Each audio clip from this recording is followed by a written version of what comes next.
There you go. Hi, everyone. We are doing a mini margarita, and Lisa, you're up. We're calling it a mini margarita because girls, we don't have time for a full margarita sometimes, okay? Sometimes we just need a little mini margarita, okay? Not quite a shot, but just a little, okay? So, anyhow, we wanted to give you guys a little some coping skills. We were talking about in a previous episode about self-care and the reality that it really is a privilege. We know that we need to do it, it's important, but there's just seasons of life where it looks quite vastly different. And that's okay. And to be able to know I can still do a little bit, but it's not going to be a lot. But so we're going to kind of do a couple little things in session so you can kind of see what it's I'll do my quick one because like. it's so silly, and then you'll do yours that are more meaningful and Oh, probably evidence-based. stop it. So mine is like when I get home, like I'll sit in the car for like 2 minutes, maybe 5, Mm, and like center myself and go, okay, I am now a mom. I'm going into this home. yes. It's my mood. And Yep. I do that. I do Self that. check. Yeah, I do that self check. And the reason why I do that is because it feels right to me. And number two, there actually is this big meta study that they did on what's the most important time of the day. And they evaluated like 150 different studies, which sounds like a nightmare to even have to do that. But um, they found that the 22 minutes after you get home for reunifying of the family is the most impactful time. Mm, Some would argue bedtime, some would argue maybe first thing in the morning or dinner time, but it's the 22 minutes when you reunite after mm. dad gets home or mom gets home or dad or mom get home or both are home or So the whatever it most is. chaotic point, the most chaotic point, everybody coming Be home and be stressed with them. and dinner and great. No pressure. It's fine. Yep. Yeah. No, I Yeah. I used to do that too when I was working with the foster families. I really had to shift. I had to like do the same thing. I'd sit in the car, or listen to music in the car, or just name my clients out loud and kind of give them to God and let go of them. So when I came into the house, I had some space for my children because it's the work can be heavy and a lot. So yeah, I love that, and really And I think practical. that's the whole reason. I mean, when I sit there and the reason why I can be part of the reason why I can be good at what I do if I am um is um because I have the experience I have with my children and because I'm doing my work to be a better me also for my kids. So Mm, if I'm not directing that positive energy to my family or my kids, then I'm missing the whole boat. I mean, I don't want to just be, I knew a long time ago I didn't want to just be great at my job and good at what I did, but not necessarily a nice, fun, or enjoyable person to be around. That's important to me too. So, mhm. We're just like, why we need mini margaritas. Because, how many times have any of you listening, it's like the heat of the moment. You're home from work, you've got to somehow create an amazing meal, um, and or whatever, pull something out of the freezer, but still there's this sense of like, got to do this thing. And everybody needs you talking, everyone's talking to you at once, and you're still trying to let go from work and be present, right? So, I think a cool thing to think about is if you need to self-regulate for a minute, that's the mini margarita of this session.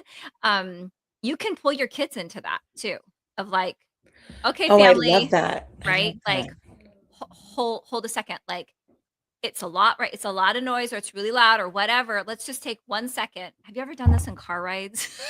You're trying to get your kids to sip it. And you're like, oh, let's play the game. Um, so so different things we can do. And I have definitely done like the deep breathing where I'm showing them, I tend to like to engage my body because I don't know, I carry a lot in my body. And so we can do different things with our bodies to help like release the stress and tension. So deep breathing can be one of those things, but you have to really like use your belly to really breathe out all the way, all the air, and really breathe in really deeply. Also I could do a plank, which is hilarious because my kids would like literally get on my back if I did a plank. But I'm like, no, you do the plank too. And you're like there, and you could put your knees on the ground if you need to. I mean, I tried to just stay on my toes, but you're just like breathing, like, just different ways of engaging the body and taking a moment to just hold on, That's really hold helpful. on, right? And it can be anything. It can be s- doing a squat against the wall, and we're all sitting there suffering together. And it's like, just a shift, get us out of the funk of the Yeah, that's moment. really good. I like that. Um, I'm gonna write that down. yeah. Another one I do if I'm real like, and I need to pull myself in the present is it's the colors one where you pick a color and you have to look around the room and you name all the things that are that color and then you move to the next color. That's a And it great kind of one. helps pull you out of whatever the million things you're worried and thinking about to this second. And it doesn't take a lot of brain power, right? Like we know colors, like we can see them and saying it out loud, right? Like, so if I have a lot of gray in my house, which is really weird because I love color. Anyways, but if I said like gray, I could be like, oh, my couch, my candles, my refrigerator, that picture frame over there, right? And then I move to a different color and then I'm here. And I think that's part of the problem is we're not really here. We're Yeah, all over. for sure. For And sure. to pull us, that's why mindfulness is so powerful because Angie, you and I were just talking about it.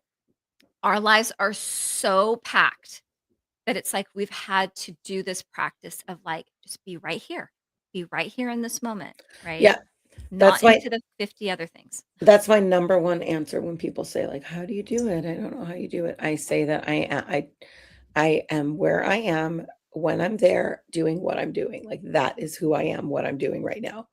And Yes. I really like think that that's so powerful. Because living out of your body or ahead. We kind of joke about when we travel. My husband's like always on the skit, and you see there's TikToks, it's all over where dads are like, they're always at the next place. They're always, we got to get on the plane, and then we got to get off the plane, and then we got to go to the hotel, and we got to and it's like, what about just like being where you are? Hmm. You're going to miss everything that happened if you're not in it, you Hmm. know? And honestly, I've done that with my kids their whole life where constantly, and I mean 20 times a day, I'm like, "Okay, I'm here. They're this age. We're doing this." I like bringing myself into who Yeah. we are, what we're doing, so it doesn't fly by because it will. It Mhm. will fly by. And I think, sometimes we forget that, it's this way right now. It's not always gonna be this way. I was Mhm. talking to a couple recently, and it's really interesting when couples come in and their kids are like 3 and 5 or 7, 2, and 6 months, and I'm like, "Guys, it's just gonna be hard right now. There's Mhm. no like, there's nothing I can say to you that's gonna fix all this. It's gonna be crazy Mhm. hard." And so, like, give yourself credit for that part, you know? And don't Um resist the crazy. Like Mhm. we can't control the crazy. We can do our best to bring it down a bit, right? But you can also kind of like let go and enjoy the crazy. When the kids are off the charts, freaking join them. Be off the charts. Throw off the forget it. Take a break from whatever you're doing and do it. Run after them, chase them around the house, like tickle them to death, like just let them have it for a second and then go back. You're reminding me of a story. I worked at this restaurant in, it was the Daily Grill in Studio City, and I had this coworker, and breakfast was horrible. Sunday breakfast brunch was horrible. There was like 1,000 things that had to go on the table, and we were in the corner of, and not only that, the kitchen was really far away, so it was just a hard place to work. But in the corner was this little coffee station, and like you had to be, it's squeezed in there, and like he accidentally spilled something, like dropped the Mhm. creamer. And rather than like get upset about it, we literally both just started throwing creamer all over. Like we were in the corner of this restaurant and we just started. Oh my god. It's just like it is what it is. It's so hard. It's just gonna be like that. Like be in it together. Like I have that's one of my core memories. I don't even remember the guy's name. Maybe he's watching this and he'll remind me in the comments who he was. But like seriously, like I don't remember who he was, but we just turned that moment into like such fun. And I Mhm. think that it is possible. It is, yeah. And the more little mini moments we take to just like let go, right? Be in the moment, take a breath. We can Yeah. adjust. We can make it fun. We can like it's not that big of a deal. It's not the end of the world, right? Like we can shift ourselves and be the women we want to be. The women people think we are. Yeah, but y'all know the truth now. So it's short and sweet, but we wanted to give you a little something and hopefully it'll benefit you. Bye everyone. Bye. Nice seeing you.